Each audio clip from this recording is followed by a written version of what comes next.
Hello दोस्तों, आज हम लोग एस्ट्रोनॉमी के कुछ क्वेश्चंस करने जा रहे हैं। तो देखिए, सबसे पहला क्वेश्चन क्या है। Which thing has the highest density in the whole universe. मतलब कि इस विश्व में, इस ब्रह्मांड में सबसे ज़्यादा डेंसिटी यानी घनत्व वाला चीज़ क्या है। देखिए इसका आंसर है ब्लैक होल। देखिए, ब्लैक होल इतना डेंसिएस्ट होता है कि उससे लाइट तक पास नहीं हो पाता है। ठीक है, तो अगर पूछेगा which is the densiest thing in the universe, तो आंसर होगा ब्लैक होल। ठीक है, सेकंड क्वेश्चन की तरफ हम लोग बढ़ते हैं। चलिए, which star is also known as fossil star. मतलब कि कौन सा ऐसा तारा है जिसे जीवाश्म तारा, फॉसिल स्टार को हम लोग जीवाश्म तारा बोलते हैं, वो भी बोला जाता है। देखिए, इसका आंसर क्या है। इसका आंसर है आपका वाइट ड्वार्फ। वाइट ड्वार्फ को फॉसिल स्टार बोला जाता है। देखिए, स्टार का जब लाइफ साइकिल हम आपको बताए थे कि सबसे पहले वो बहुत सारा विरल गैस, मतलब कि गैसेज होता है जो स्पेस में घूमते रहता है, फिर वो एक जगह मिलने मिलने लगता है जिससे वो नेबुला बनता है। ठीक है, नेबुला बनने के बाद उसके बाद वो स्टार बनता है। स्टार बनने के बाद जब उसका एनर्जी 90 to 95% ख़त्म होता है तो उसका साइज़ इंक्रीज हो जाता है और वो रेड जाइंट बनता है। ठीक है, रेड जाइंट बनने के बाद वो दो स्टेज में जाता है। अगर वो सन से 1.44 गुना से बड़ा होगा, ठीक है, तो वो सुपरनोवा बनता है। अगर वो सन से 1.44 गुना से थोड़ा भी छोटा हुआ तो वो वाइट ड्वार्फ बन जाएगा। और वाइट ड्वार्फ आखिरी बार आकाश में टिमटिमाता है, तो इसीलिए इसको हम लोग फॉसिल स्टार बोलते हैं। ठीक है, चलिए थर्ड क्वेश्चन की तरफ बढ़ते हैं हम लोग। In star energy is produced by. बोला जाता है कि स्टार में एनर्जी कैसे उत्पन्न होता है, प्रोड्यूस होता है। देखिए, एनर्जी आपका स्टार में प्रोड्यूस होता है न्यूक्लियर फ्यूजन से। फ्यूजन, फिजन, ये दो अलग अलग चीज़ें हैं। फ्यूजन में होता है हाइड्रोजन हीलियम में बदलता है, दो हाइड्रोजन मिलके हीलियम बनाता है। फिजन में होता है कि हम लोग कोई भी बड़ा एलिमेंट में न्यूट्रॉन से हम लोग उसमें हिट करते हैं। ठीक है, तो हिट करने से वो क्या होता है, वो स्प्लिट हो जाता है। फिजन में होता है स्प्लिट, और फ्यूजन में होता है मिलना। ठीक ना।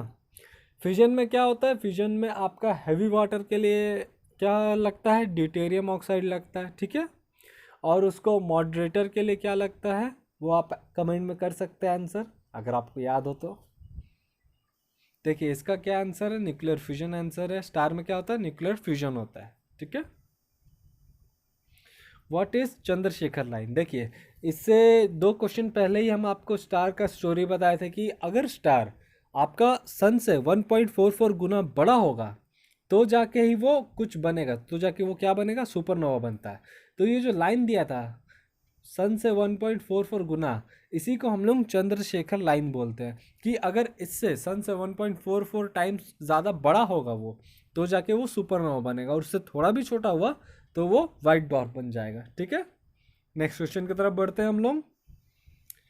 नियरेस्ट स्टार फ्रॉम अर्थ। देखिए, पूछा जाता है कि अर्थ यानी कि हमारी धरती से नियरेस्ट स्टार कौन सा है। तो हमारी धरती से नियरेस्ट स्टार कौन सा है, सन। हमारा सन धरती का सबसे निकटतम तारा है। यह भी पूछा जाता है कि सन क्या है, तो ऑप्शन में अगर आपको कहीं भी गलती से भी स्टार दिख गया तो फट से लगा देना, क्योंकि सन एक स्टार ही है। और पूछा जाएगा कि सन का सबसे निकटतम तारा कौन सा है, कि सन का सबसे पास कौन सा तारा है, तो आपको आंसर देना है प्रॉक्सिमा स्टार। ठीक है, वो सन का सबसे निकटतम यानी कि नियरेस्ट स्टार है। चलिए नेक्स्ट क्वेश्चन की तरफ बढ़ते हैं हम लोग। देखिए, सिक्स क्वेश्चन क्या है हमारा। Who discovered plasma the fourth state of matter. मतलब कि प्लाज्मा को कौन खोजा था। और इसमें आपको एक हिंट पहले ही दे दिया कि प्लाज्मा क्या है। प्लाज्मा आपका फोर्थ स्टेट ऑफ मैटर है। ठीक है, प्लाज्मा को कौन खोजा था, प्लाज्मा को विलियम क्रुक्स खोजा था। प्लाज्मा बोल रहे हैं। कोई भी मैटर का कितना स्टेट होता है, कोई भी मैटर का 5 स्टेट होता है। कौन कौन सा, सॉलिड, लिक्विड, गैस, प्लाज्मा और बोस आइंस्टीन कंडेंसेट। ठीक है, सेवंथ क्वेश्चन की तरफ बढ़ते हैं हम लोग।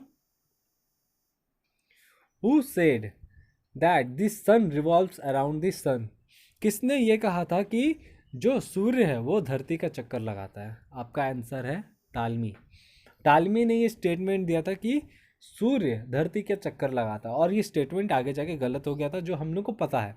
ठीक है, जो लॉ ऑफ प्लानिटरी मोशन है, ठीक है, वो किसने दिया था, वो केपलर ने दिया था। लॉ ऑफ प्लैनेटरी मोशन किसने दिया था? केपलर ने दिया था।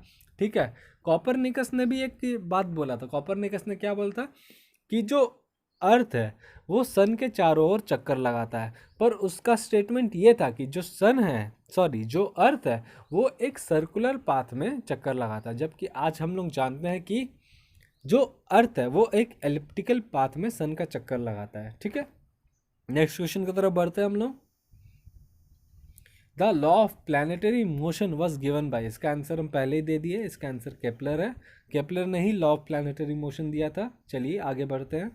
The ratio of numbers of constellation and star centre is, मतलब कि पूछा जा रहा है कि कॉन्स्टलेशन मतलब नक्षत्र और स्टार सेंटर यानी कि तारामंडल, इन दोनों का आपको रेशियो बताना। देखिए आपका कॉन्स्टलेशन कितना होता है, आपका कॉन्स्टलेशन होता है 27 और स्टार सेंटर यानी कि तारामंडल होता है 89। ये सीधे सीधे पूछता है, इसमें कोई दिमाग नहीं लगाना, याद रखना है। ठीक है, average distance between earth and sun is, पूछा जा रहा है कि अर्थ और सन का बीच का एवरेज डिस्टेंस कितना होता है, तो इसका आंसर है आपका 149 मिलियन किलोमीटर। ठीक है, सन और अर्थ का डिस्टेंस कितना है? 149 मिलियन किलोमीटर, और इसी एवरेज डिस्टेंस को हम लोग एस्ट्रोनॉमिकल यूनिट के नाम से भी जानते हैं। ठीक है, और कुछ क्वेश्चंस भी याद हाथ ही हाथ करते हैं। देखिए आपको पूछेगा कि सन से लाइट कितना देर में अर्थ में पहुंचता है, तो आपका आंसर क्या होगा? 8.16 सेकेंड्स में पहुंच जाता है। ठीक है, 8 सेकेंड पॉइंट कुछ उतना में पहुंच जाता है। ठीक है, और अगर पूछेगा कि मून से लाइट कितना देर में पहुंचता है, तो वो 1 पॉइंट कुछ सेकेंड्स में पहुंच जाता है। ठीक है, आज के लिए इतना ही रखते हैं, आगे जाके और भी क्वेश्चंस करेंगे। Thank you.